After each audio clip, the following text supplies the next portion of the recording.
another SALI 6023 Monitoring and Evaluation Seminar in a series commemorating the 60th anniversary of the Faculty of Social Sciences, the University of the West Indies, Mona campus. I am so pleased to be your moderator today. I am Dacia Leslie, course coordinator for SALI 6023, a compulsory postgraduate course which forms part of the MSc program in Development Studies delivered here at the Sir Arthur Lewis Institute of Social and Economic Studies, also known as SALISES. Allow me to take this time to welcome all our specially invited guests, including representatives from Caribbean Evaluators International and the Planning Institute of Jamaica. I would also like to recognize Professor Audrey Henry Lee, University Director of SALISES, research fellows, and of course, our astute and vibrant MSc students now preparing for exams. It is such a great honor to have you here with us today and introduce today's speaker, who is no stranger to us. Katherine Abrikian is an M&E specialist and certified project management professional who works with FHI360, a nonprofit human development organization dedicated to improving lives. Katherine has almost 10 years of experience working in the field across several jurisdictions and in partnership with various international development partners. But the main highlight here is that Katherine is a graduate of SALISES, having completed the MSc in Economic Development Policy. Ladies and gentlemen, join me in welcoming Katherine, who will be engaging us on the subject of evaluating for development impact, examples from FHI360. Please do give her your undivided attention. Katherine will speak for 40 minutes, after which the platform will be open for questions and answers using the Q&A feature located at the bottom of the screen. Katherine, the platform is now yours.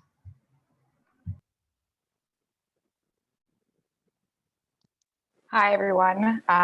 Nice to be here, and thank you so much, Dacia, for inviting me. So we're going to be talking today about evaluating for development impact, and I will be sharing my screen.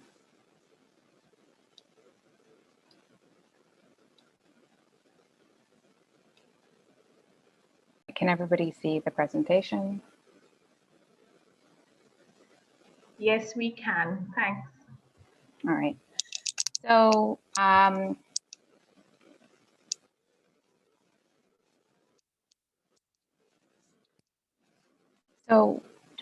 wanted to open with talking a little bit about FHI360 for those of you who are not aware of what FHI360 is. So FHI360 is an international nonprofit based in the United States working to improve the health and well-being of people in the United States and around the world. We partner with governments, the private sector, and civil society to bring about positive social change and to provide life-saving healthcare, quality education, and opportunities for meaningful economic participation. We do this by using research and evidence to design and deliver innovative programs that change behavior, support civil society, and increasing its capacity to carry out effective work, increase access to services, and improve lives. So as you can see on the slide, while we work in a variety of contexts and thematic areas, for our most significant thematic areas are health, workforce development, economic participation, and education and civil society capacity building. In Jamaica, FHI360 is currently implementing activities in 3 sectors, so civil society capacity building, workforce development, and health. And our 3 projects in Jamaica are all funded by USAID. Our staff of more than 4,000 professionals work in more than 60 countries, so FHI360 has truly global reach. The diverse technical experience and deep understanding of local conditions provided by the staff, most of whom are local to the countries in which they work, provide a 360-degree perspective that allows us to develop customized responses to the toughest human development challenges. So within FHI360, I work for the Global Education, Employment, and Engagement Business Unit, which I'll refer to from here on out as G3E.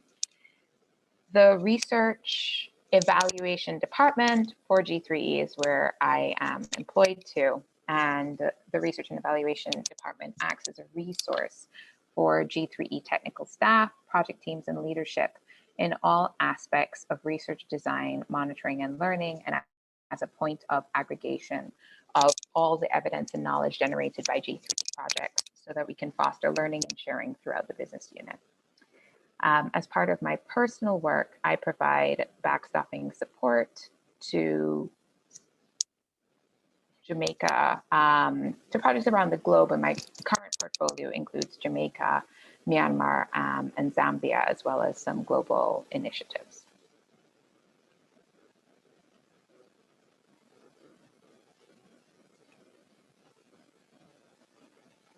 So I wanted to take a moment to talk about the reason for evaluation. So as many of you know, we are constantly carrying out development projects.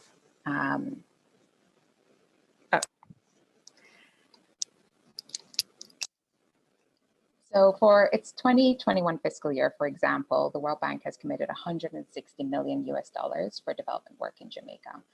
The US government, for its part, has committed more than $2 billion to development projects in Jamaica since 1962. And the specific project that I'm working on in Jamaica, which is a civil society capacity building project, represents a $16 million commitment. So if you think about that, these are just two of the funders, one multilateral and one bilateral, over the course of the range of international development partners that Jamaica has. And you can think about the scope and the amount of money that kind of goes into development in Jamaica.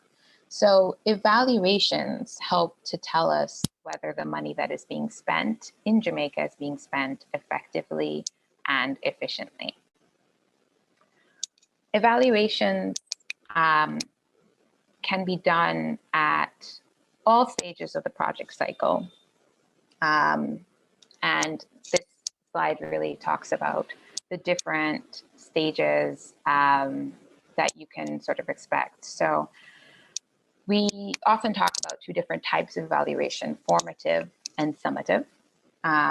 Formative happens prior to project start and sort of when the program is started. As a result, it really looks at what is happening to give insight into what will happen in the future. So summative evaluation, in contrast, sort of looks backward.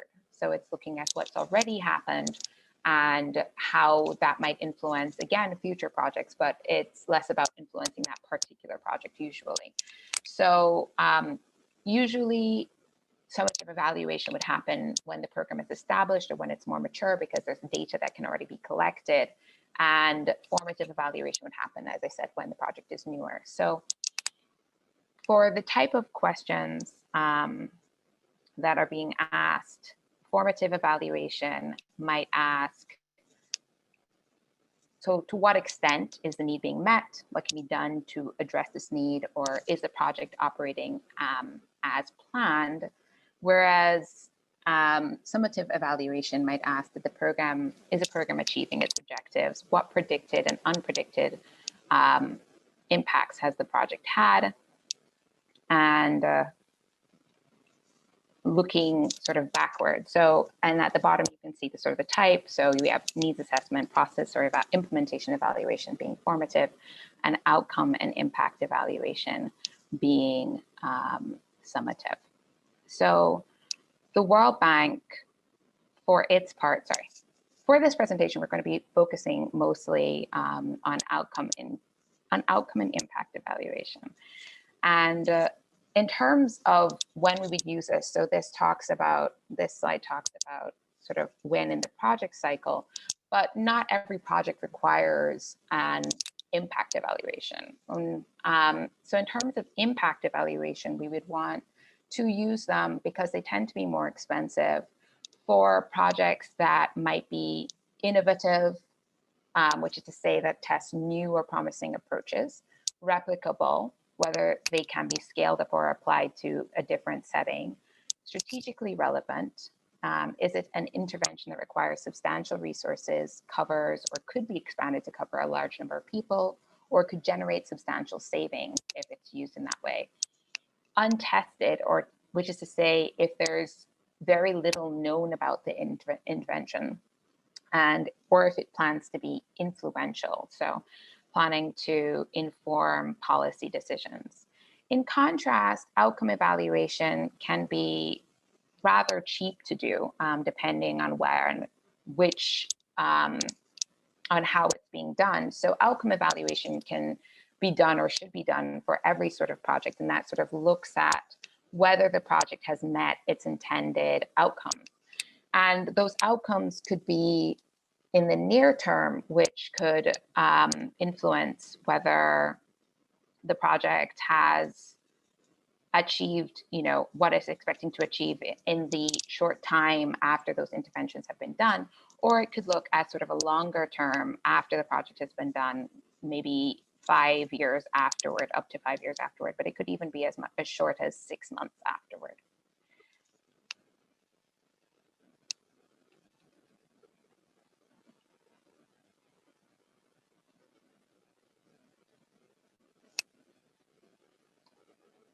So today I want to talk about two interventions that FHI360 has, two different types of evaluations that FHI360 has completed. The first is was done in Zambia, and the second one was done in Madagascar. So each kind of gives, although both are being done in Africa and not necessarily in Jamaica, each kind of gives an idea of different types of interventions and what they might cover.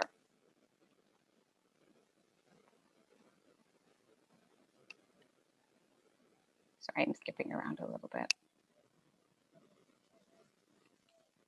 And I've lost my Zoom. Okay, sorry, 1 second.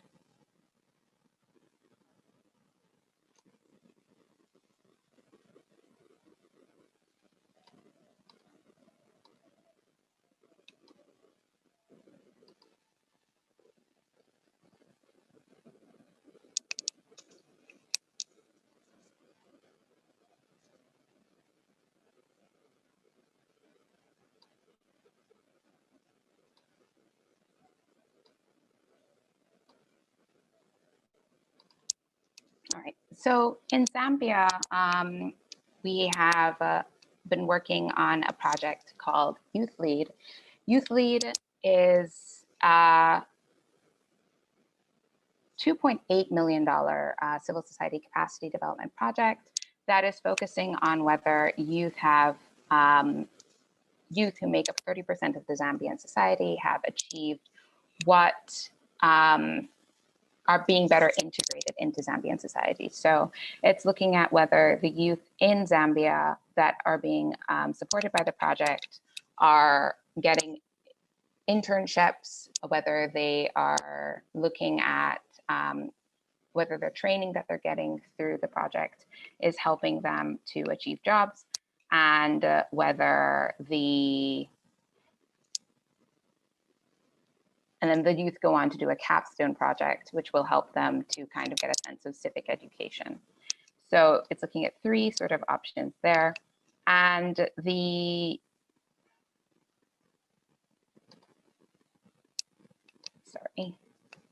and they're also working with NYDC, which is the National Youth Development Council, in Zambia, and they're supporting the National Youth Development Council to carry out this program with the idea that the National Youth Development Council will scale it up after the project is over. So the goal is to kind of engage the youth in decision-making for policy and ministry activities, as well as to engage NYDC in carrying out this project.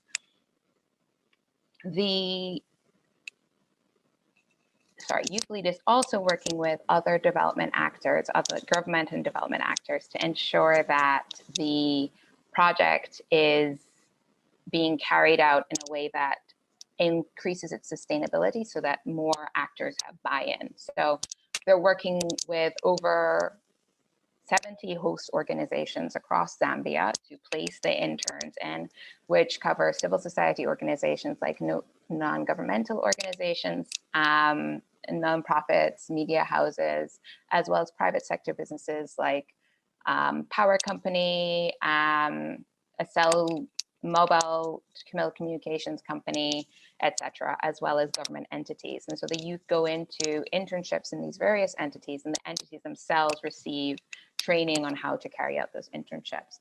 So the outcome evaluation that SCS Zambia is doing is most significant change. And most significant change is a qualitative evaluation method that allows the project to look back at what it has completed, what the most significant changes are for that group.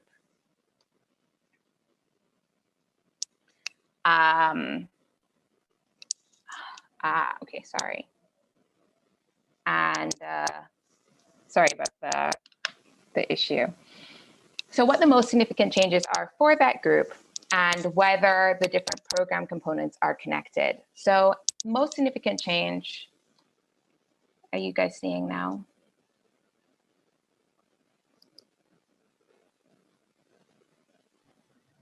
Okay, great.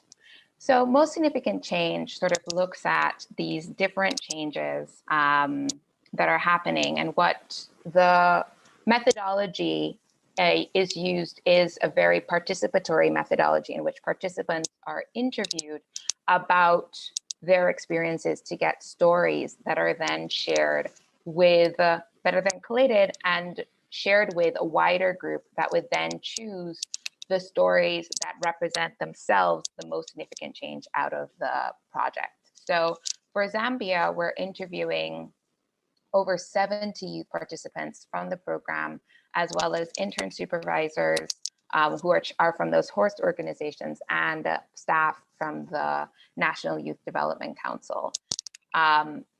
Interns themselves are being involved in that process, so they're being hired as assistant researchers to further develop their skills and to give them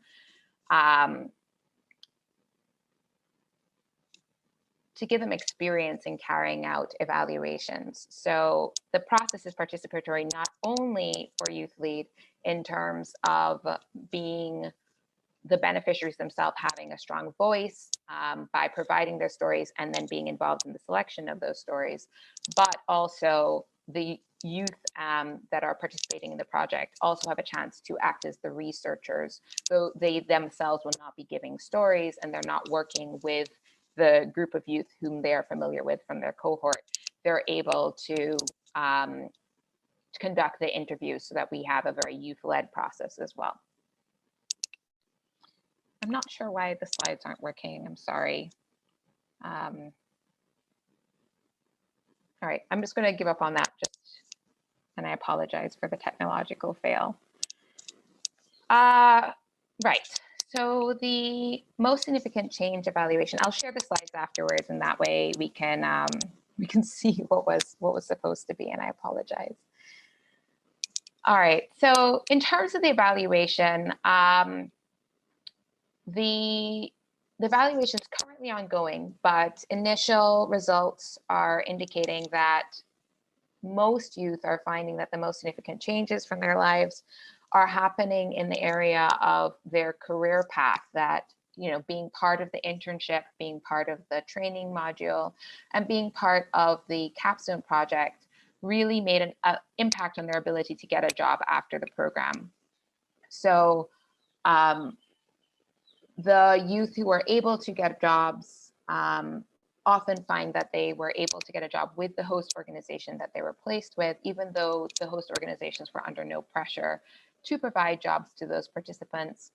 And through that, they were able to get a foothold to kind of build their careers. Those who were not placed still found that the program had an effect on their career path, but not necessarily through a job, but through building their skills, as well as through providing networking and presentation opportunities. The other key aspects that the program influenced change in were on the youth leadership skills, with the main result coming out in terms of their presentation and their public speaking skills, and as well as on the youth's commitment to civic education. So these are sort of the main modules coming out of the evaluation. And as you'll see when the slides get shared, the evaluation can sort of look at that quantitatively, because we did carry out a survey of youth that was then used to select the participants in the interview. So we're able to show quantitatively sort of where the changes lie, but the real value of the most significant change is giving voice to the youth who are participating in the evaluation. So to give an example of a story, I just wanted to read one of the stories from the youth, from one of the youth who were on the evaluation. So, being born and bred in Zambia has been an exciting yet challenging journey as one matures to adulthood. In many cases, my fellow peers refer to growing up as a scam because there are little to no employment opportunities for the youth. This has, however, come to my attention as very few colleges and universities offer life after school skills due to the fact that most of them only prepare us for white-collar jobs, which become extremely difficult to get after university in the world of limited employment. My journey with Youth Lead, which was the program, helped me, and I am truly grateful to this initiative because I got to learn a lot and do so much with my hands to get money that I had no idea I could get without a job. It served as an eye-opener and made me realize that I still had a brighter future beyond employment. Youth Lead was the answer to my long-term cry with regards to a lack of employment, and I was involved at the program at my very point of need. I remember just after I left university, I was called to be a volunteer under a project to be a mentor and counselor for girls in sexual reproductive health and personal development. Even though that served as a part-time job, I did not get the most out of it because my academic background was totally different from what I was doing.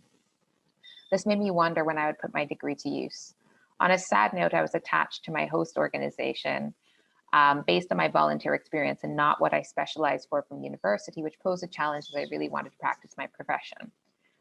I still woke up thankful each morning to report for work to do my best, as Youth Lead taught us to adjust to suit the environment. And with this in mind, I really thrived and learned even more from interacting with people of all ages and trying to understand their different personalities. My experience with Youth Lead is still something I hold dear and close to my heart because the practicalities of it is something that I cannot explain. I still remember most of the training that we had, especially the Tree of Life, because it reminds me of my roots and where I'm going with life. Equally, the Capstone Project was a milestone. Going back in the days during my internship, I was in a tight corner as I could not decide which capstone theme to choose among the three: governance, health, and women's rights. This is so because in my volunteer work, I worked with young girls pertaining to issues of health and rights. And in my course at university was more of governance. I had a challenge as to which one I would go for. My host organization and my family made my internship a lot easier because they were there in every way supportive. And I believed I would achieve great things after my hard work. Conclusively, Youth Lead is a great opportunity for growth and has the potential to make a world a better place because the trainings are great and the standard that can be used everywhere, whether in the workplace or outside of the places of work they still apply. The management of the program is extremely encouraging and the supervisors are always willing to help, which is a good move to help the interns in their journey. The only weakness is that some placements are based on experience and not academic background, which becomes difficult to get the employment in the specific field of study. And also the late placements have had an adverse impact on the intern. In all, Youth Lead is a life changer and I feel honored to be part of the program.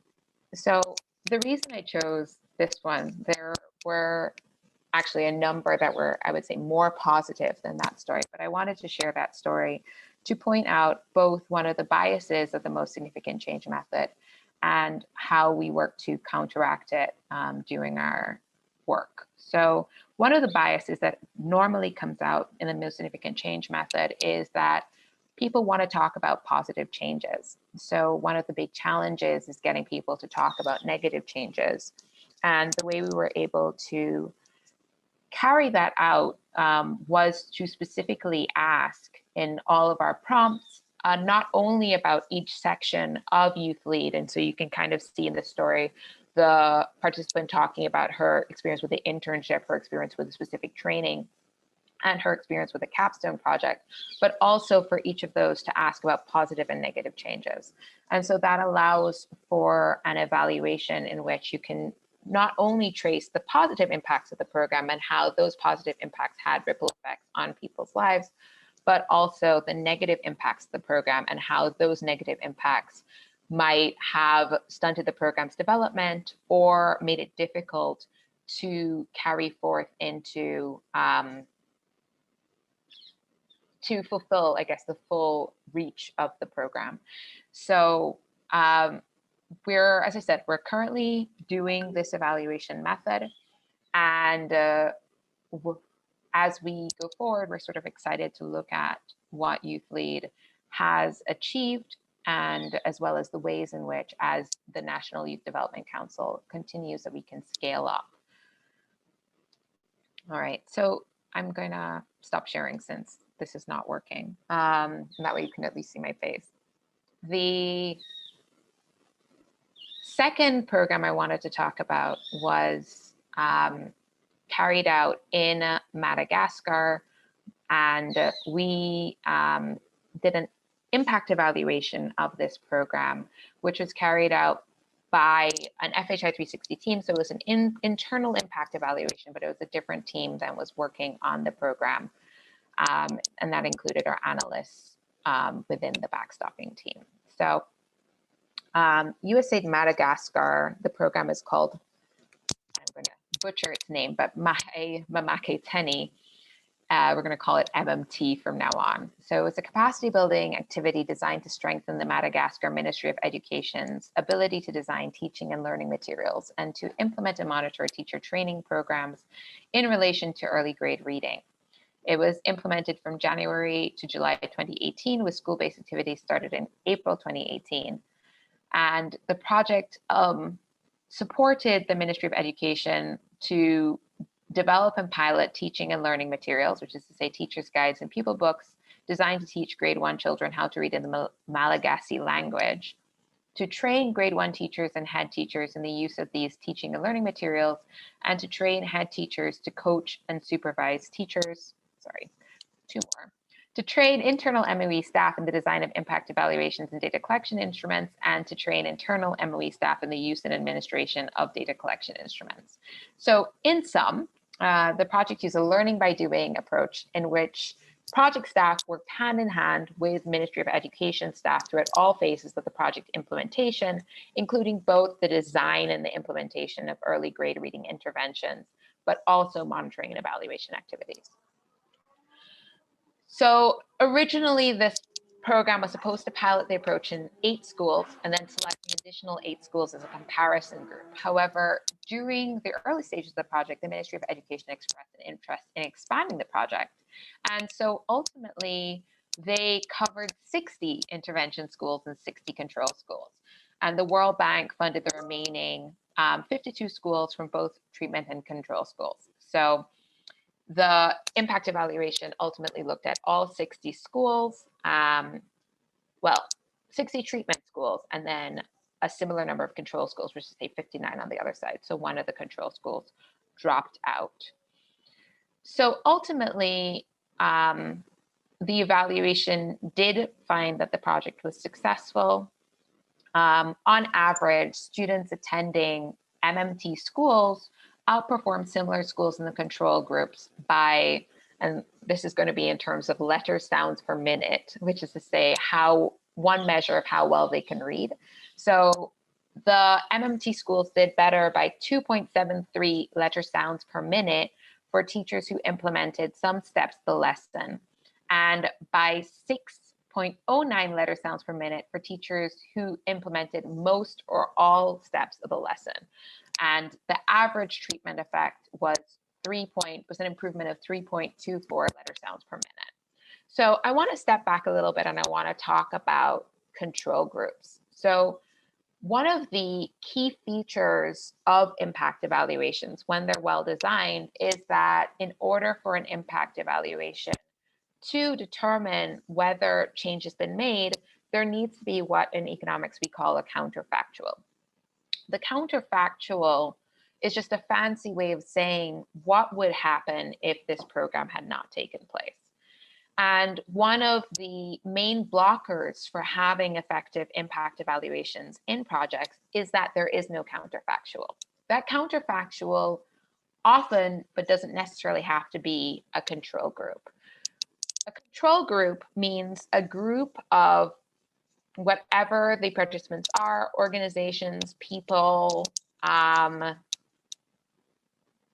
It could be, you know, a specific target group within that, drivers, for example, who go home after 2 p.m. Whatever that target group is, there needs to be a comparative group that is selected, preferably, as you can see with this evaluation, before the start of the program, so that you can measure what that change is.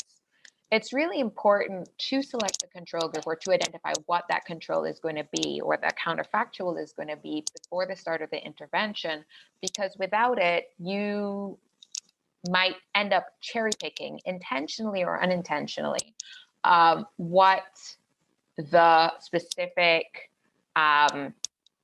group is in to kind of prove your point, and or you at least might be open to accusations that you cherry pick. So if you decide early on when you're deciding the intervention what the control group is going to be, then you can say definitively that we've been sure that the control group is completely unbiased.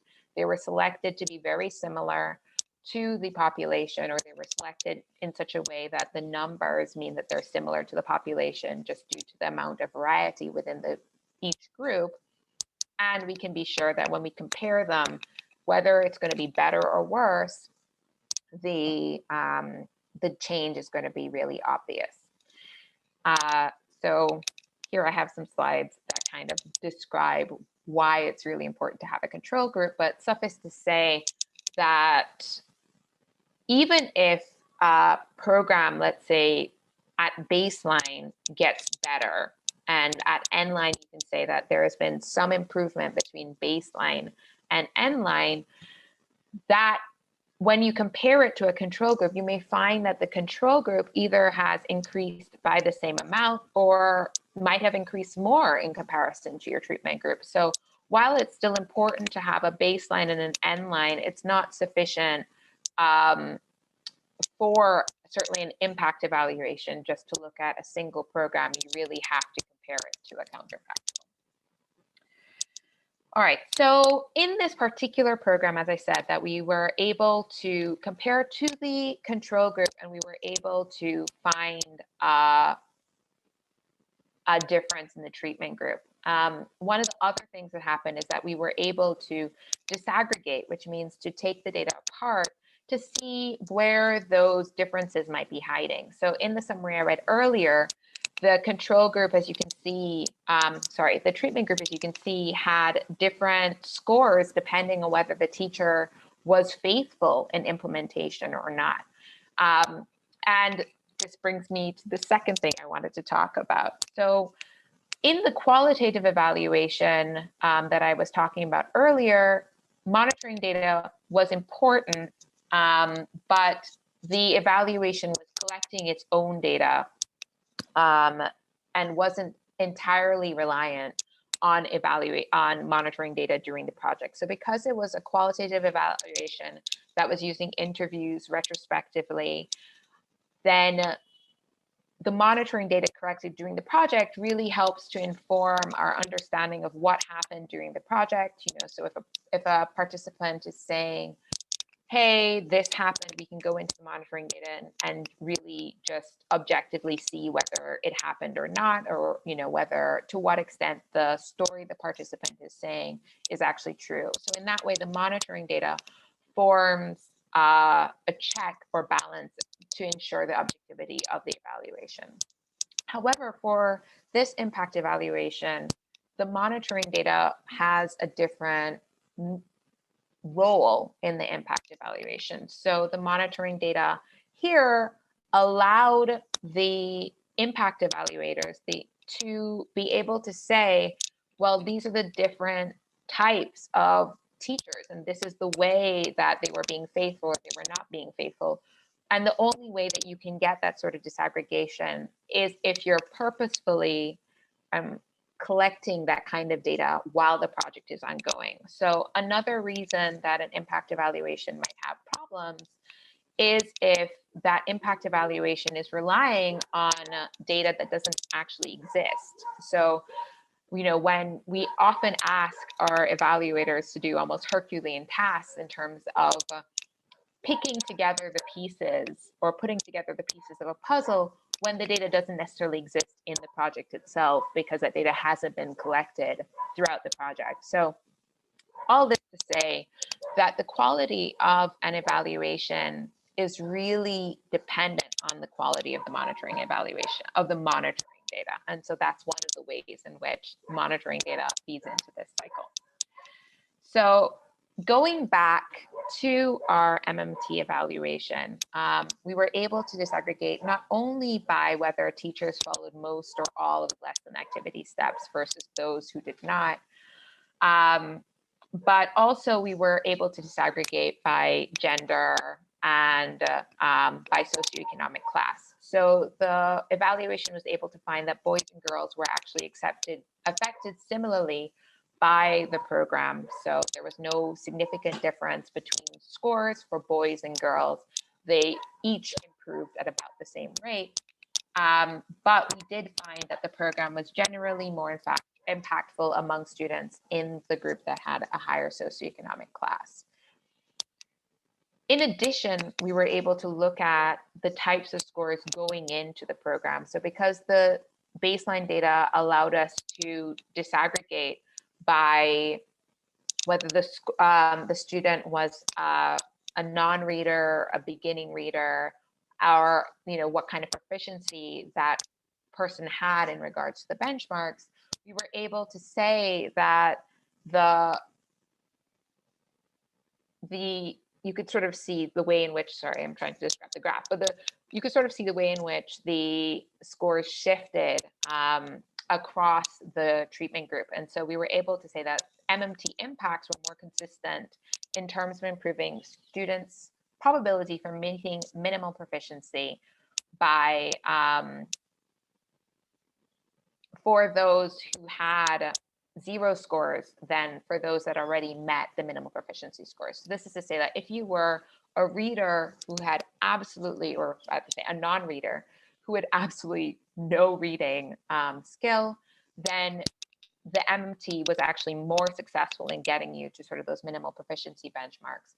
But if you already had some proficiency with reading, such that you were already at one of those benchmarks, then it was a little bit harder to kind of move you along. And that's in line with the general literature on reading. And given what MMT was trying to do, it's important to note that, but it was not necessarily a black mark on the program. So they were all able to kind of move everybody along, but those who started out with 0 went further than those who started out sort of halfway across the scale than at the end. All right, so just to kind of wrap up, I wanted to say that as these evaluations show, evaluation is really important in being able to say conclusively whether a program is A, achieving the outcomes and impacts that it intends to achieve, B, whether it has sort of applicability for scale, and C, whether different program components are functioning the way they're supposed to be.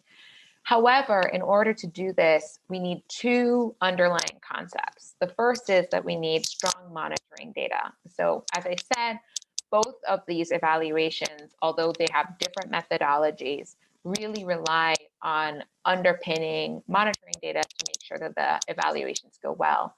In the case of Zambia, the monitoring data provides objective information for feeding into the evaluations, both in terms of the type of course that's being carried out, as well as the names of the students and the contact evaluation for the students that have been through the program. In the case of the MMT evaluation, the monitoring data provided the ability to disaggregate not just by socioeconomic and gender characteristics of the population, which you can collect at the beginning, but also by fidelity of implementation markers, which would have needed to be carried out throughout the program. So designing the evaluation at the beginning allowed them to figure out what kind of monitoring data might be useful to collect. The second thing that we really need to think about when we're designing impact and outcome evaluations are how we're going to tell that a change has been made in an objective way. So the qualitative evaluation that I discussed really looked at it from a participant standpoint. So for that evaluation, there was no counterfactual in the sense of a control group, but that's because it was intentionally a subjective evaluation. It's an evaluation in which what matters to the participants is actually the mark of whether the program succeeded or not. So we're looking at how the participants felt, what they felt was most important, what outcomes they felt were most important, how they felt that those outcomes had been achieved. However, for an impact evaluation, especially a quantitative impact evaluation, it's very important to have something to measure against. And you can see that in the MMT evaluation, where they had 60 treatment schools and 60 control schools that were chosen before the evaluation started. So again, looking at evaluation design prior to going into the project is super important, because it will give you a sense of what kind of additional information you need to collect to determine whether your project has succeeded. So if nothing else coming out of this, I would like you to take away that A, evaluation is important, B, monitoring data is very important, and C, when you're thinking about whether your project is going to succeed, you want to also think about how that evaluation might be carried out to ensure that you're collecting both the right data, as well as thinking about how you're going to prove that objectively change is being made. So thank you. Thank you so much, Catherine, for your insightful presentation. I trust that our students have learned some lessons from the case examples provided for the purposes of their exams. We heard the last messages. A, evaluation is important, and more so, having good quality monitoring data is also important. We congratulate you, Catherine, for all that you have accomplished. And once again, thank you for taking the time to share with us today. At this time, I will open the platform to questions and answers. Please feel free to pose your questions using the Q&A feature located at the bottom of the screen. I see in the chat, Catherine, Prof. Audrey Henry Lee, who joined us, congratulating you and expressing how proud she is to see that a former student is, engaging in such important work. So that's from Prof. Audrey Henry Lee. So your first question, Catherine,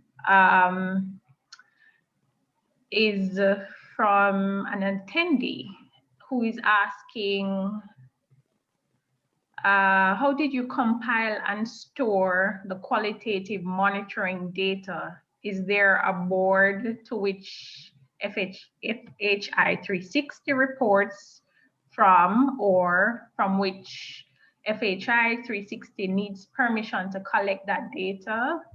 So how did you? So this is an ethical. I guess it's an ethical question among other things.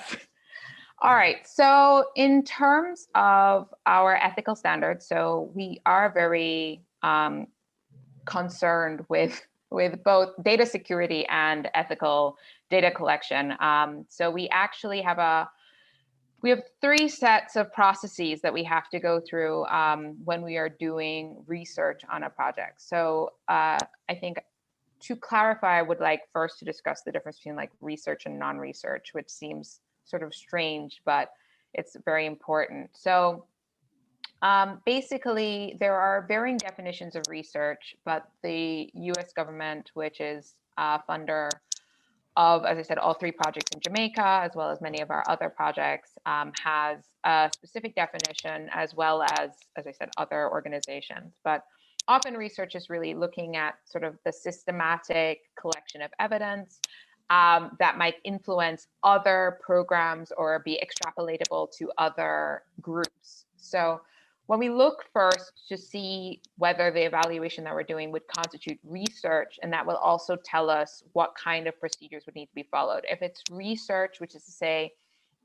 as I said, that definition falls under that definition, or if it's going to be widely disseminated with a lot of people, we would want to make sure it adheres to a even higher ethical and methodological standard than we might for a project assessment or evaluation or regular monitoring and evaluation activities, which we do have ethical standards for, but might not need as high a standard. So, for example, we ask for consent with all of our activities, regardless of whether they receive a programmatic designation or a research designation. But for a research designation, that consent would have would probably be a multi-page form that the participant would have to sign. If they're giving oral consent, there would be something else, another form that somebody else would have to sign. So there are all sorts of additional steps, or I guess, to increase the clarity, simply because that information would have extrapolatability to other populations, or because other groups would be potentially using that data. So because that data could be used over and over and over again. Whereas if it's something that's internal to the project, the participants that we're often working with have already agreed to be part of the project. So they already have an understanding of what is going on, and their data is going to be used in a very limited way. So that's the first thing. So for research, or for wide dissemination, which is often what happens for our evaluations, you would first have to go through our internal research and evaluation quality assessment process. And so you would give the protocols to somebody within the department, who would then evaluate it along with the program technical lead to ensure that the methodology is sound, that your, the ethical considerations are being met, and, that whatever you're planning to do is completely above board. After that, you pass through that quality assurance process, you would then go to our Office of International Research Ethics and our internal ethical review board that would then kind of get a sense of whether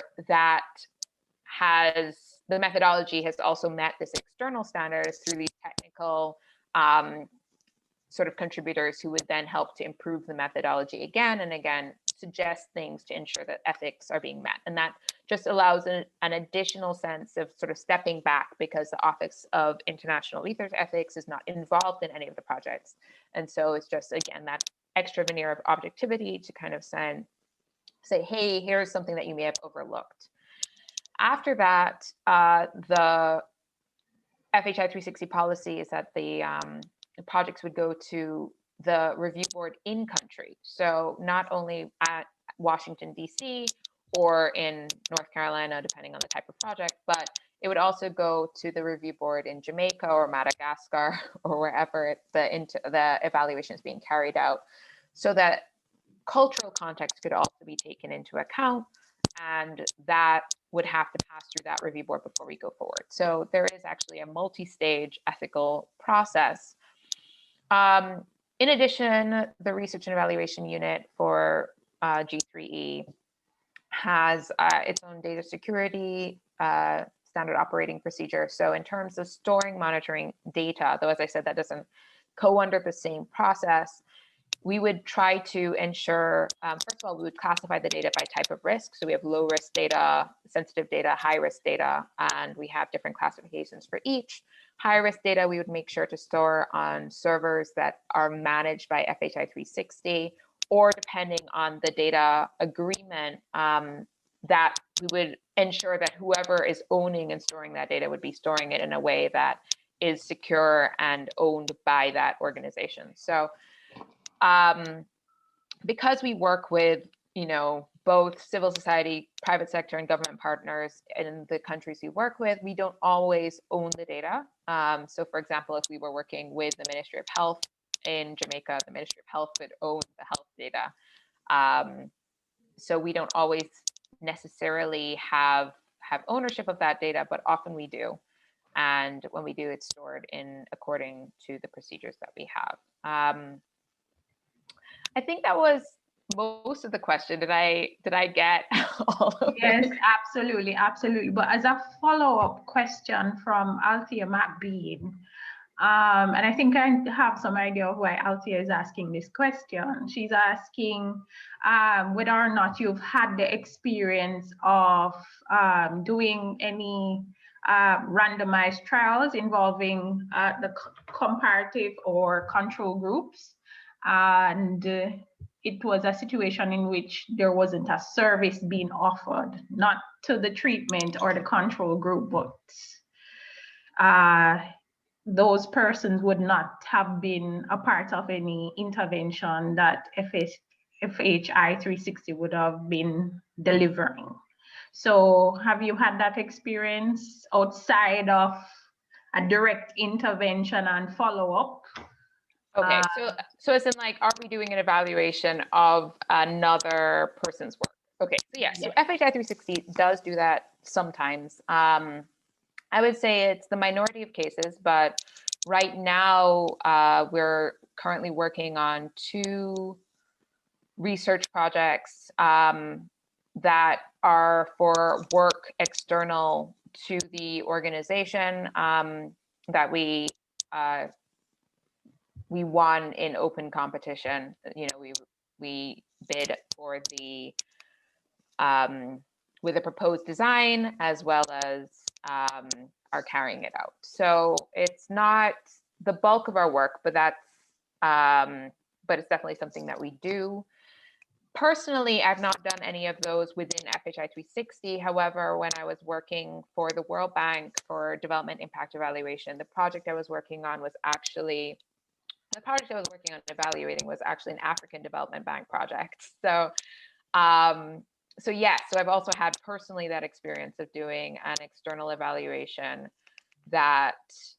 in which we were not involved in implementation. I would say for both, the best case scenario is when the implementers, again, are able to contract an organization that can be sort of move alongside project implementation and be aware of what's happening on the project. So when I was working with the African Development Bank on their evaluation, I was not involved, obviously, in project implementation, but I had very close contact, with the implementers. And what that meant is that we could kind of, say, hey, it would be really cool if you collected this monitoring data, or give certainly, if they needed technical assistance in terms of helping them to think about how to better collect or store monitoring data to ensure that it was available at the end of the evaluation and unbiased. So that also helps to, so you're not necessarily there all the time, but maybe you have meetings, regular meetings with the project team to ensure that, things are going on, or maybe they're sending you data on a regular basis. And that's sort of the best case. I've also, on the other side, worked with evaluation teams where I was the project implementer. We were having an external evaluation done where they would come in at the beginning and then again at the end. Sometimes it might be 2 different teams.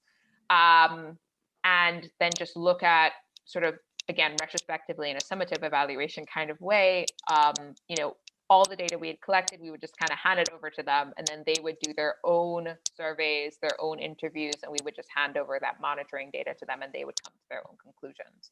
I would say that is a little bit more difficult from an evaluation standpoint because you may want data that doesn't exist.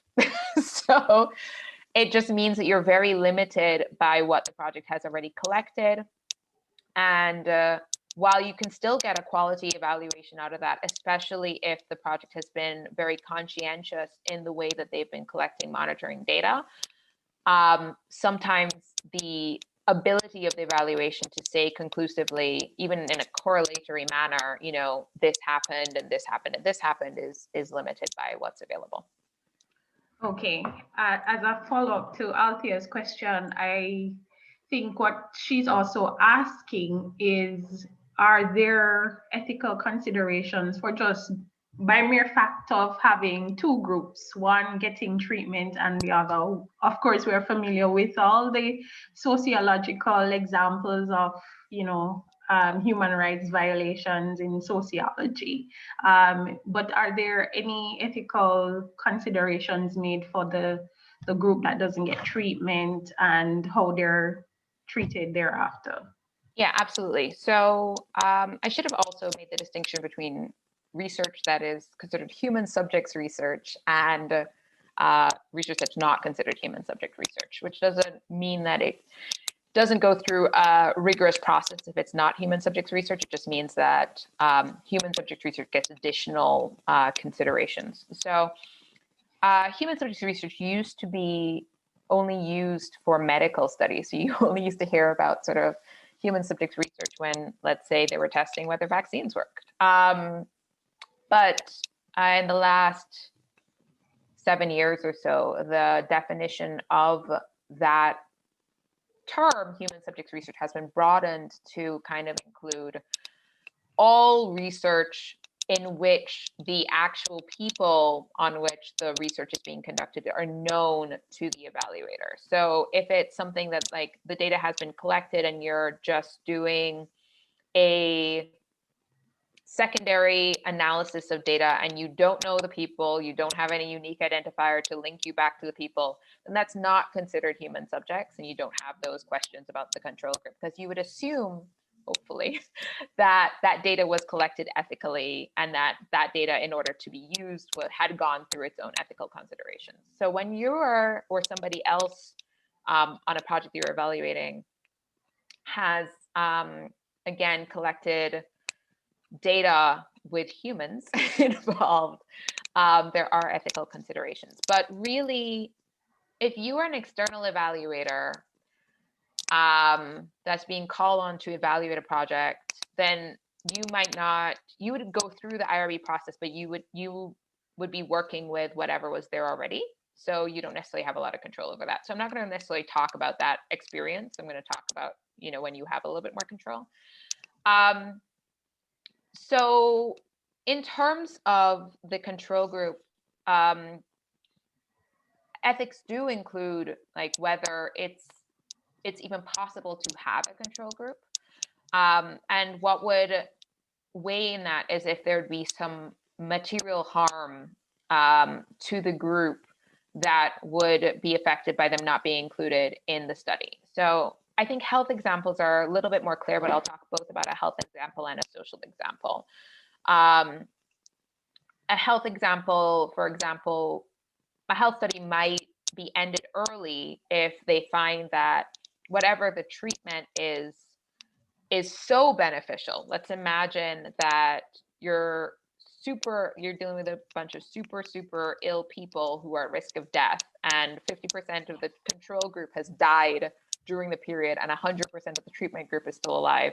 Then the study might be cut early because there's a clear risk to the control group of carrying forward, and you might have enough data to kind of show that the treatment is effective. So you would just do whatever minimal thing that you were doing to kind of ensure that the treatment is effective if you found that there was this deleterious effect to the control group. And during the IRB process, you would think about what those potentially deleterious effects would be, as well as how to manage them if they came about. So you would do a sort of risk assessment during that process, and that would be part of your protocol. On the social side, you're always balancing the cost of doing the research, both the human cost and the monetary cost in terms of what you're learning. So again, if this is a situation where there are lots of people who are not able to get this intervention, then the control group would be somebody who just due to research constraints, the ideal control group would be somebody who just due to research constraints would not be able to get that intervention. So if we know that the money can fund 60 schools, then but in the country, there are 360 schools, there would still be 300 schools that cannot get that intervention, and you would choose between them in terms of making that control group. So so yes, I suppose there are definitely ethical considerations. There are definitely times when, even if it's a question of there isn't enough money, you might not want to have a control group where that control group, simply by participating, would be put at risk, where you can't guarantee their safety for whatever reason.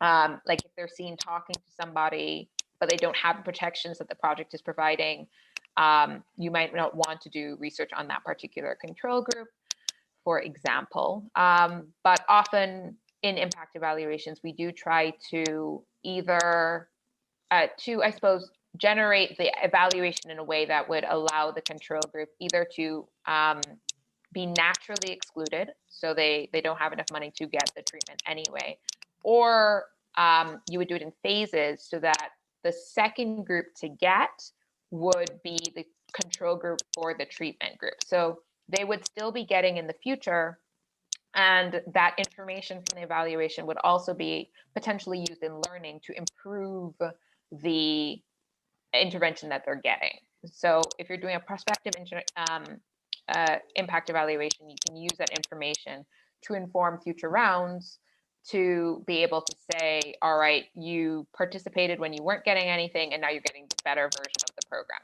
So that's another way to kind of look at that ethical consideration.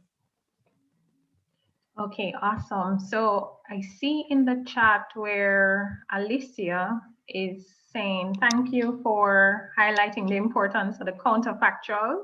It's something that persons don't hear a lot.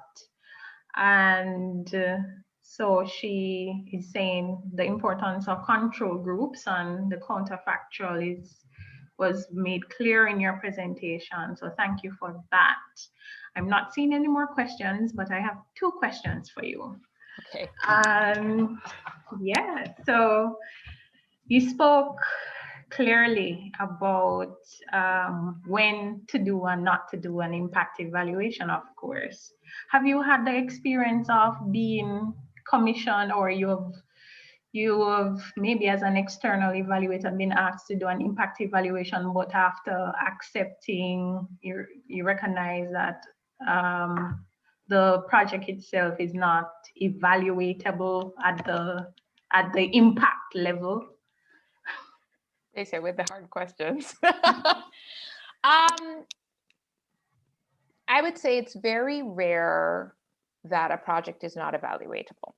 I will not say whether I have been involved in a not evaluatable project, but I will say that one case that I'm aware of is that was very difficult, although an evaluation was conducted ultimately, was when the project had lost contact with the people, the participants. So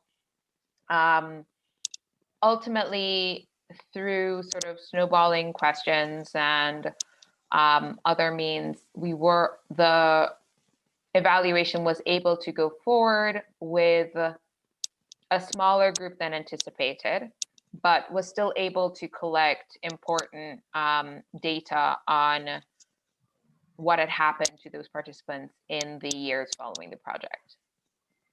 It's also a big concern for control groups. And so often what happens when you anticipate that either the treatment group will drop out or the control group will drop out is that you oversample as possible. And it's much more of a concern. I mean, it's a concern regardless whether you do qualitative or quantitative assessment, but it's much more of a concern for quantitative assessment, because what can end up happening is that it can really affect not only the ability to carry out an evaluation at like a baseline level, but also the quality of that evaluation. So if you don't have enough people, I'm trying to avoid jargony words here.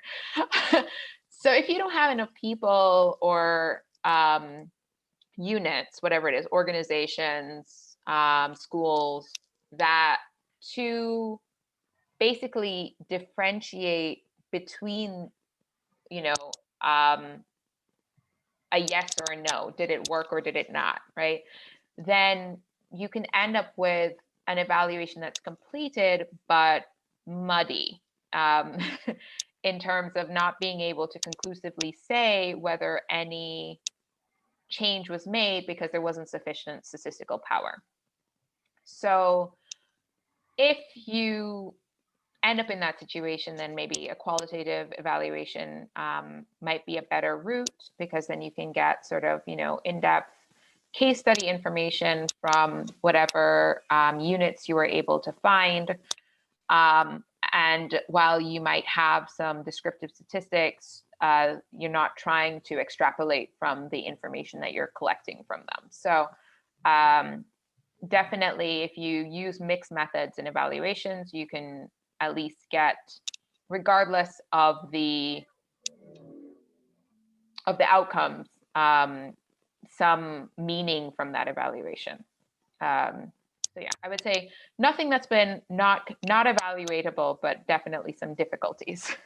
Okay, and that's a very important point, because we know that at the impact level, there's the importance of establishing attribution is critical, and thereafter, in some ways, you're kind of looking at the process as well, because if you do see the transformation that comes about, you kind of want to know why did it work, or what was done, in what processes were followed to bring about this transformation, so much so that it can be replicated in a future project, or repeated for another phase of this present project.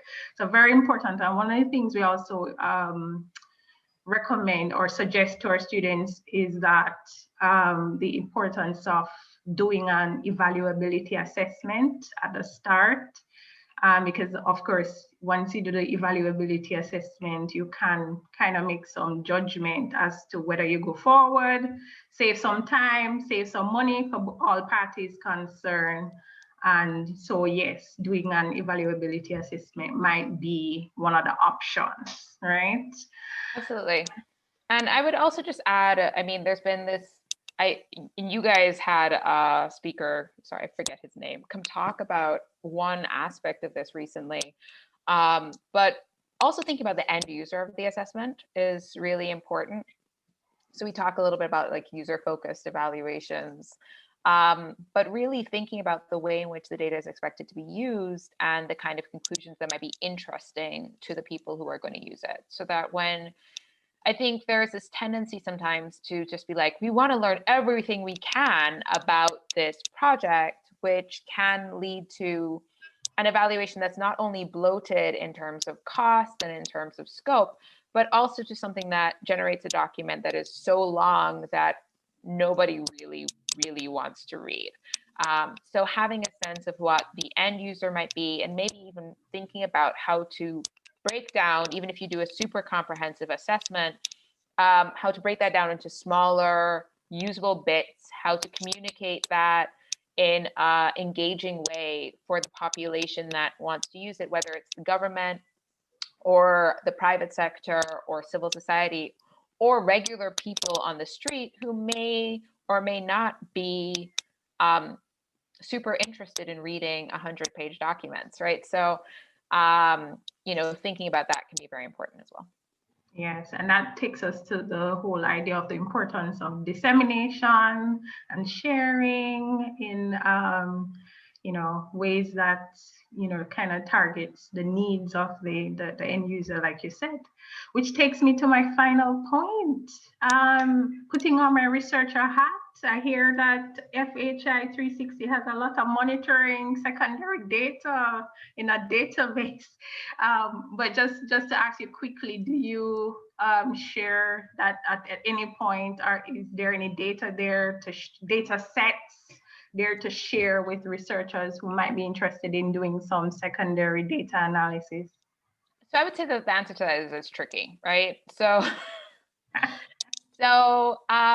there is a push internally toward more open data, and we do publish what data sets we can on open data repositories. And so USAID has started its own open data repository as well as there's one for the World Bank that is commonly used as well, among others. But so there is a push for more open data within the organization. It's tricky because, especially when you're working within a sensitive situation that Althea was asking about, you may not be able to share your data. And that goes into questions of data ownership, but also about questions to what extent is the data you're collecting truly de-identified? So you can remove, participants' names, but if data sets, in order to be usable, contain too much identifying data about a particular person, and if it's in a small context, then that participant can still be tracked and may still be at risk. In addition, the funder has a lot of say over whether a data set is accessible, and how that data set was collected also has implications. So as I said, that for monitoring data and for internal project assessments, the consent forms may not be as rigorous as one might want for research, I suppose, data collected specifically for research purposes. So what that means is that if a project team is collecting monitoring data and, they've asked for participant consent, but can we collect your data? Basically, you're starting this project, we may use your data for this. Can you please sign here? Explaining to them how the data would be used.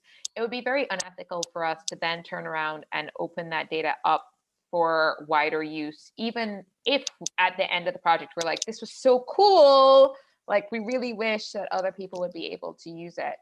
So so the answer, sadly, is often no, right? And it's not because we're trying to be stingy or anything like that. It has to do with a lot of factors going on in the projects themselves. And when you're working in these spaces in which you're, sort of adapting to different environmental conditions and using new or innovative techniques, you may not be thinking at that point as heavily about can somebody else use this data, or is it that only us are going to be able to use this data and only for within the project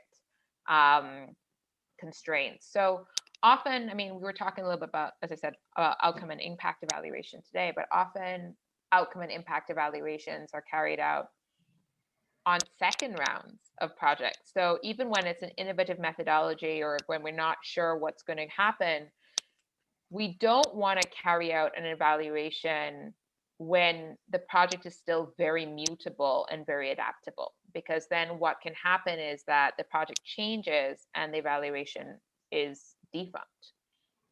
Because if you are collecting data and you don't have enough data and the project changes, then what are you really comparing, right? And so that speaks to that evaluability assessment as well. So there is a component of evaluation that makes it more difficult to kind of implement if what you're really looking for is a nimble project, is a project that can change according to when it is. So that's why evaluations are often carried out, again, on the more summative evaluations, which is to say are often carried out on more mature projects, because they've had those early years to kind of be like, okay, we think this works, we think this doesn't work. And then you can still craft an evaluation sort of midstream that allows you to kind of take advantage of when the project is more sure about what it's doing, has a methodology that seems to be working. And you might still include earlier rounds in that evaluation, but at least you can say, this is sort of what we settled on, and this is how it's looking. And at that point, you might have, your research consent, and you might be able to share that data set. Awesome, thank you so much. And so we have our final question from Morgan Phillips. She's asking, do you have any final tips for identifying or selecting evaluation questions, criteria, and standards during the evaluation planning stage? Oh, this is a big question. Yes, so I guess since I don't want to go too much into detail here, but I would say think about those big things that you want answered, right? So